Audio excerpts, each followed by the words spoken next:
ओम नमो भगवते वासुदेवाय। ओम नमो भगवते वासुदेवाय। ओम नमो भगवते वासुदेवाय। हरे कृष्ण। उपस्थित सभी दर्शकों का आज के इस कार्यक्रम में हम हार्दिक स्वागत करते हैं। श्रीमद् भगवद गीता के चौथे अध्याय के 5वें और 6ठे श्लोक पर चर्चा करेंगे। चर्चा का विषय है भगवान के दिव्यता का प्रदर्शन। श्री भगवान उवाच बहूनि मे व्यतीतानि जन्मानि तव चार्जुन तान्यहं वेद सर्वाणि न त्वं वेत्थ परन्तप। श्री भगवान ने कहा, तुम्हारे तथा मेरे अनेकानेक जन्म हो चुके हैं। मुझे तो उन सब का स्मरण है, किंतु हे परंतप तुम्हें उनका स्मरण नहीं रह सकता है। तात्पर्य, ब्रह्म संहिता में भगवान के अनेकानेक अवतारों की सूचना प्राप्त होती है। उसमें कहा गया है, अद्वैतमच्युतमनादिमनंत रूपम आद्यम पुराण पुरुषम नवयौवनम च वेदेषु दुर्लभम दुर्लभमात्म भक्तौ गोविंदमादि पुरुषम तमहं भजामि। मैं उन आदि पुरुष श्री भगवान गोविंद की पूजा करता हूँ जो अद्वैत, अच्युत तथा अनादि हैं। यद्यपि अनंत रूपों में उनका विस्तार है, किंतु तो भी वे आद्य, पुरातन तथा नित्य नव यौवन युक्त रहते हैं। श्री भगवान के ऐसे सच्चिदानंद रूप को प्रायः श्रेष्ठ वैदिक विद्वान जानते हैं, किंतु विशुद्ध अनन्य भक्तों को तो उनके दर्शन नित्य ही होते रहते हैं। तो यहां इस श्लोक में भगवान श्री कृष्ण अर्जुन के प्रश्न का उत्तर दे रहे हैं।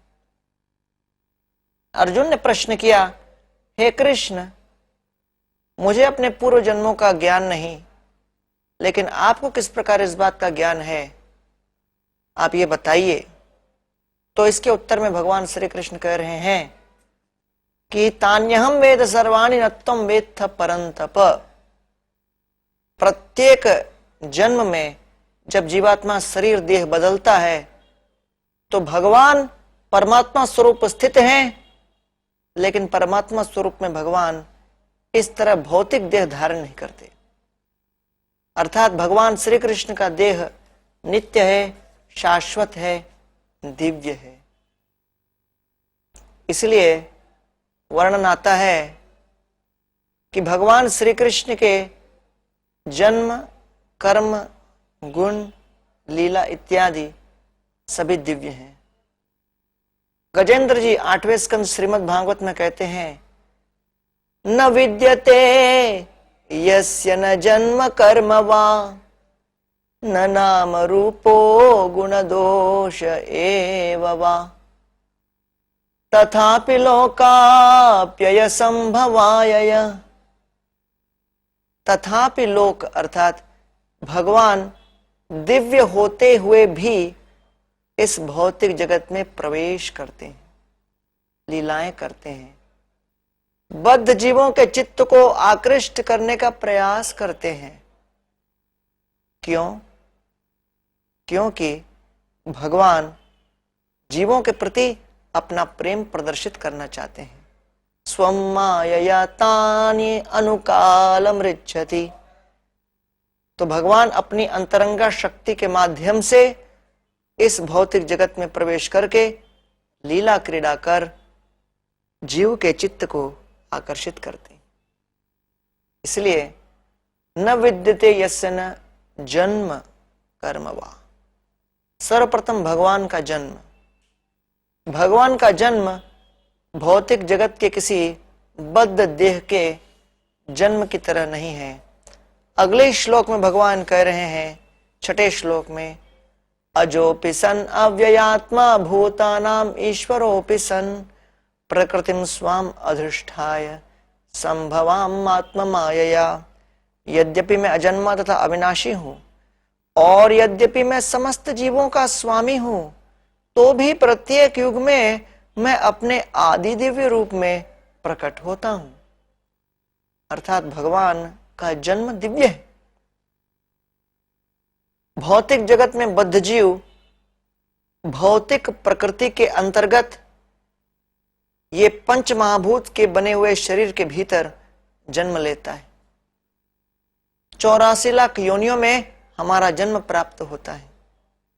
लेकिन यहां भगवान श्री कृष्ण का जन्म न विद्यते यस्य न जन्म, अर्थात भगवान सच्चिद आनंद विग्रह हैं।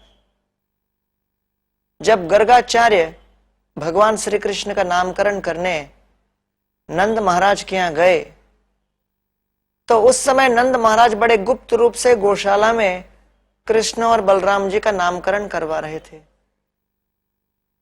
और उस समय वो गर्गाचार्य का स्तुति करते हुए कहते हैं, महत विचलनम नृणाम गृहीणाम दीन चेतसाम निश्रेयसाय भगवान नान्यथा कल्पते क्वचित।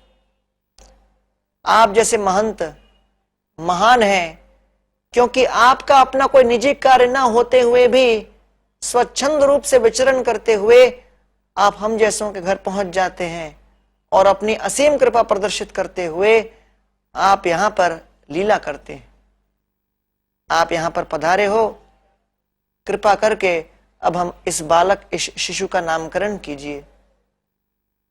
तो उस समय गर्गाचार्य कहते हैं, बहूनि संति नामानि, कई कई इनके नाम हुए हैं। क्यों, ऐसा क्यों कहते हैं? बहूनि संति क्यों कहते हैं? बहुत से नाम हैं। बहूनि संति नामानि रूपानि, अर्थात रूप भी है, नाम भी है, लेकिन संति अर्थात वर्तमान का प्रयोग किया गया है, क्योंकि भगवान के कई कई नाम हैं उनके विविध प्रकार के रूपों में। इसलिए न विद्यते यस्य न जन्म, अर्थात भगवान का भौतिक जन्म नहीं होता, वो आध्यात्मिक दिव्य जगत से प्रकट होते हैं और वह केवल आत्म माया कुछ समय तक क्रीड़ा करते हैं और फिर सूरज की तरह जैसे सूर्य प्रकट होता है और अप्रकट, वैसे भगवान नाना प्रकार के अवतारों में प्रकट होते हैं और फिर अदृश्य हो जाते हैं। कर्मवा, कर्म का अर्थ है नाना प्रकार के लीलाएं। सामान्य भौतिक जगत के बद्ध जीव के कार्य और भगवान की लीलाओं में अंतर क्या है, इसको समझना बहुत महत्वपूर्ण है। तो यहां पर श्रीधर स्वामी जी कर्म की परिभाषा देते हैं, अपूर्णस्य निज पूर्तार्थे चेष्टा इति कर्म। जब कोई अपूर्ण व्यक्ति पूर्णता प्राप्त करने के लिए कोई चेष्टा करता है, उसको कर्म कहा जाता है। स्वाभाविक है कि प्रत्येक बद्ध जीव मिथ्या अहंकार के वशीभूत अपनी सत्ता, अपनी शक्ति को प्रदर्शित करने का भरपूर प्रयास करता है। कलयुग में विशेष रूप से यह स्पर्धात्मक वृद्धि इतनी विद्यमान है कि प्रत्येक व्यक्ति अपने आप को श्रेष्ठतम सिद्ध करने का भारी परिश्रम कर रहा है और इसलिए नाना प्रकार के उचित अनुचित कार्यकलाप करने पड़ते हैं। लेकिन यहां पर परिभाषा आती है, अपूर्णस्य निज पूर्तार्थे चेष्टा। जब कोई अपूर्ण व्यक्ति पूर्णता प्राप्त करने के लिए कोई चेष्टा करे, जैसे मुझे भूख लगी है, क्षुधा निवारण करने हेतु तो मुझे कुछ चेष्टा करनी होगी, रसोई घर में मैं प्रवेश करूंगा, कुछ भोजन तैयार करूंगा, तब जाकर उदर भरण कर सकता हूं। केवल कल्पना मात्र से मेरा उदर भरण नहीं होगा, केवल विचार करने मात्र से क्षुधा निवारण नहीं होगा, चेष्टा करनी होगी।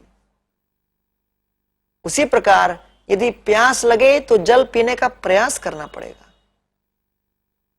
जैसे एक बार एक सेना की बात है, एक व्यक्ति, किसने अपराध कर दिया सेना में, सैनिक थे और उन्होंने अपराध किया, तो उनके ऊपर जो उनके अधिकारी थे उन्होंने उनको दंड दिया कि सूरज के नीचे, ग्रीष्म ऋतु के कड़क सूरज के नीचे खड़े होकर आप सलाम मारिए।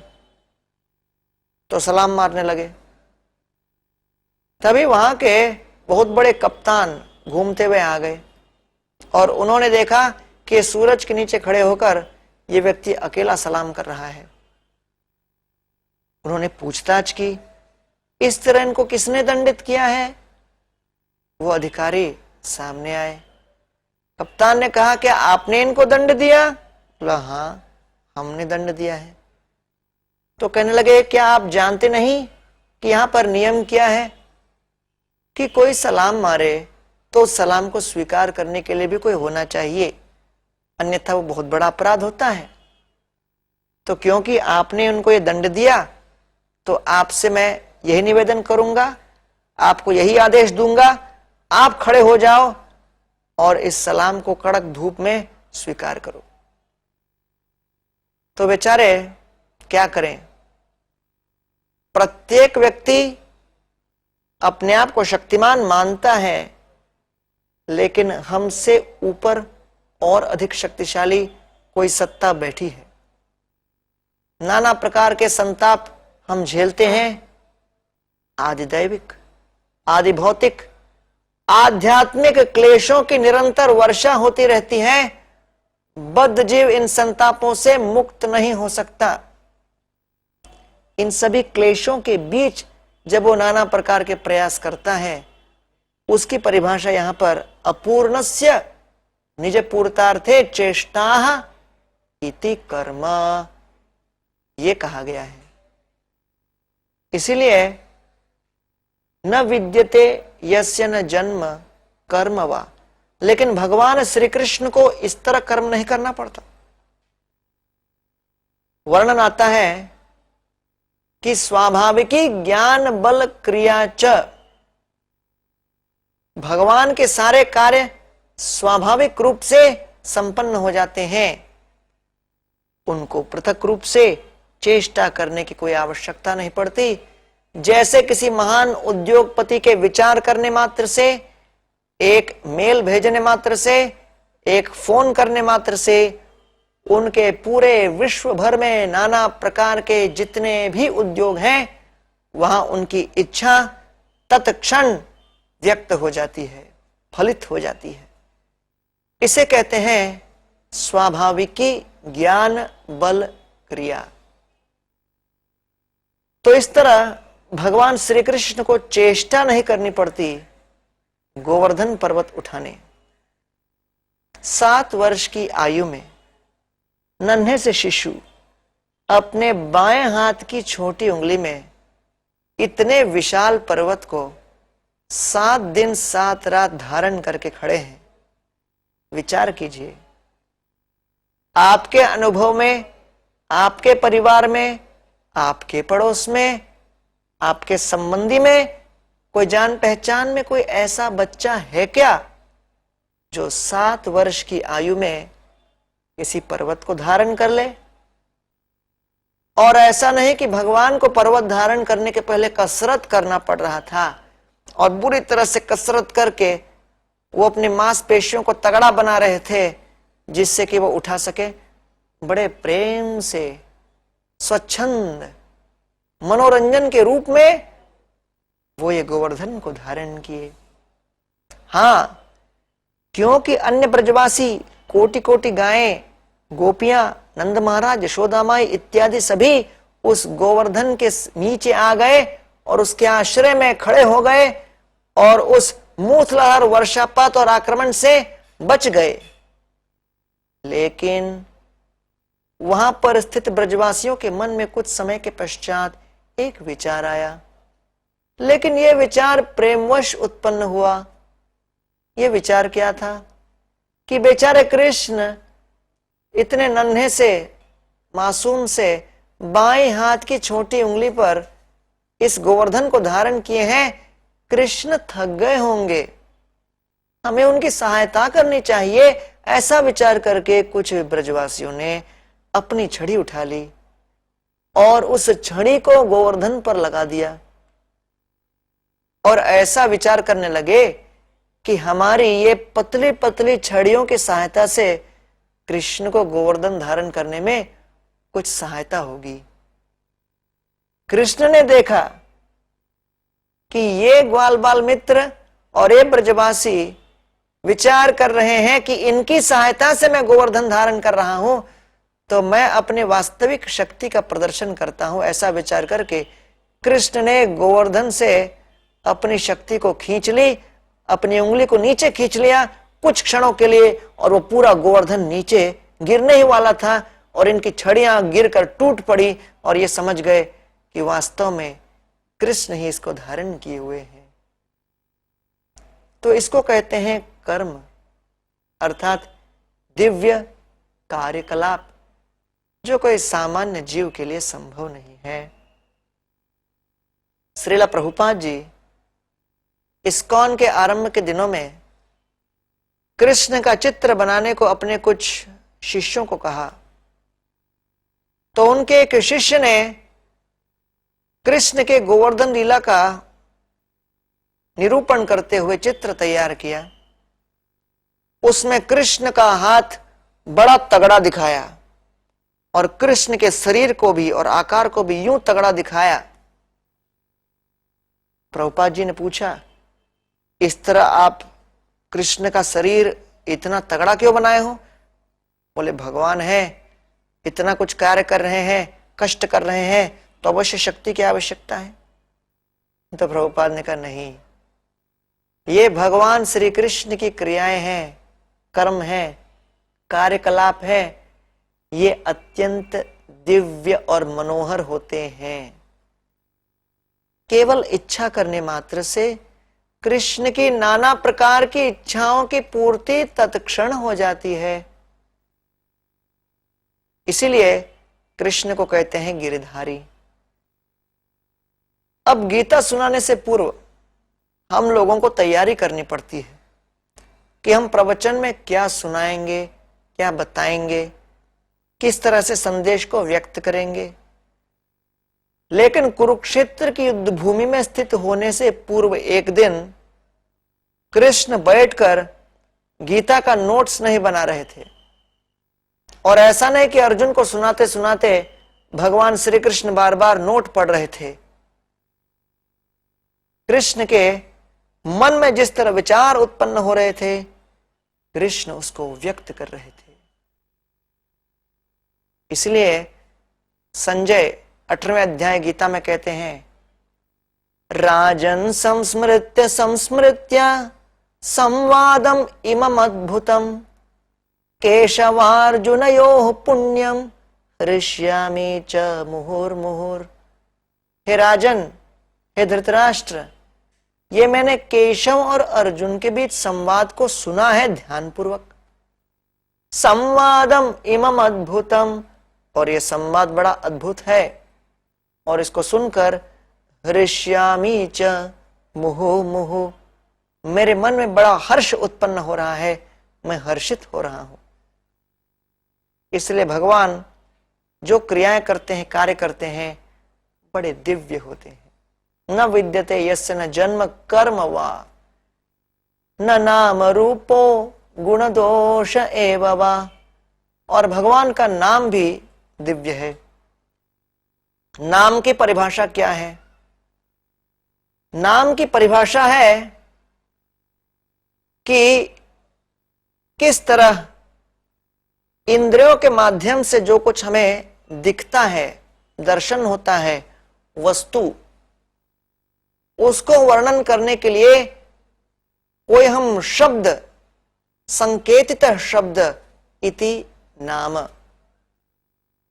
अर्थात मनोग्राह्यस्य वस्तुनो व्यावहारार्थम केनापि संकेतित शब्द इति नाम।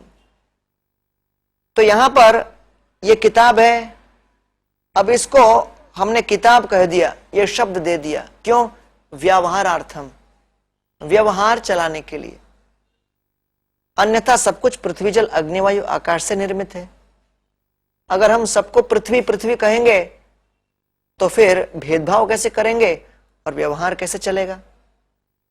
बैंक का अकाउंट बनाना है, सबका नाम भिन्न होगा तब तो अकाउंट चलेगा। इसलिए व्यवहारार्थम बहुत आवश्यक है। तो इस भौतिक जगत के नाम वस्तु के निर्माण के साथ साथ उत्पन्न नहीं होते, वस्तु के निर्माण के पश्चात भिन्न भिन्न देशों में, स्थानों में, प्रांतों में उनके व्यवहार के लिए वो संबोधन दिया जाता है, उसको कहते हैं नाम। तो इसलिए भगवान श्री कृष्ण का नाम ऐसा नहीं कि उनके निर्माण के पश्चात उत्पन्न होता है, सनातन काल से उनका नाम कृष्ण है और कृष्ण ही रहेगा, अर्थात वो सर्व आकर्षक हैं। भौतिक जगत में नाना प्रकार के नाम प्रांत के अनुसार होते हैं। कहीं पे लंबे लंबे नाम होते हैं, जैसे दक्षिण भारत में हो सकता है कुछ लोगों के नाम लंबे हों, कनकापति, अपलाचलम, शंकरलिंगम, जगपति राजू एक व्यक्ति का नाम है। और चीन में जाओ तो व्यक्ति का नाम होगा हु, बस एक छोटा सा शब्द है, नाम उसमें संपन्न हो गया। महाराष्ट्र में आप जाओ तो मामा को काका बुलाएंगे, और दक्षिण भारत में जाओ, तमिलनाडु में काका मतलब कौआ, तो मद्रास में जाकर कोई किसी को काका काका बुलाएगा, उसको लगेगा मुझे कौआ कह रहा है। अर्थात नाम एक है लेकिन भिन्न भिन्न स्थान में उसके अर्थ भिन्न हैं। लेकिन कृष्ण सर्व आकर्षक है, सर्वशक्तिमान है। इसलिए न नाम रूपो गुण दोष एव वा, और रूप इस भौतिक जगत में काल के प्रभाव से रूप परिवर्तित हो जाता है। अभी हम बालपन, यौवन, उसके पश्चात वृद्धावस्था को प्राप्त करते हैं, और तब विदुर धृतराष्ट्र को कह रहे हैं अंध पुरैव वधिरो मंद प्राज्ञ च संप्रताम विशीर्ण दंत मंदाग्नि सराग कफमुद्वहान। अरे धृतराष्ट्र, तुम तो पहले अंधे थे ही, अब बहरे भी हो गए हो। विशीर्ण दंत, दांत गिर गए हैं, अग्नि मंद पड़ गई है। सराग कफोत्वगान, जब खांसते हो तो नाना प्रकार की ध्वनियां निकलती हैं, इतना कफ कंठ में भर आया, अब तो इस ग्रह को त्याग करो और भगवान की शरण लो। अर्थात काल के प्रभाव से शरीर में परिवर्तन आता है, लेकिन भगवान श्री कृष्ण के देह में कोई परिवर्तन नहीं, वो नित्य नव नवायमान रहते हैं। और गुण दोष, भगवान का गुण क्या है? भगवान कृपालु हैं। यहां पर चावल को 4 दिन रख दो तो चावल सड़ने लगता है। आज जो चावल अच्छा है, पौष्टिक है, भरण पोषण करता है, सुस्वादु है, 4 दिन के बाद विषैला बन जाएगा, विनाशकारी बनेगा, घातक सिद्ध होगा। इसलिए गुण दोष परिवर्तित होते हैं। रामानंद राय जी चैतन्य महाप्रभु को आते हुए देखकर कहते हैं आमानिस्तारित तोमार इह आगमन परम दयालु तुम्हें पतित पावन। हे भगवान, आप पतित पावन हो और मेरा निस्तार करने, मेरा उद्धार करने आप यहां पर आए हो। परम दयालु हो। भगवान सतयुग में दयालु थे, त्रेतयुग में दयालु थे, द्वापर युग में दयालु थे, और कलयुग में भी दयालु हैं, और भविष्य के हर युग में दयालु ही रहेंगे। ऐसा नहीं कि भगवान कभी मित्रता करते हैं, कुछ समय के बाद फिर उनसे शत्रुता हो जाती है। भगवान के गुण वैसे ही रहते हैं। तो इसलिए आइए भगवान कृष्ण के साथ संबंध जोड़ने का प्रयास करें। सब लोग बोलिए हरे कृष्ण।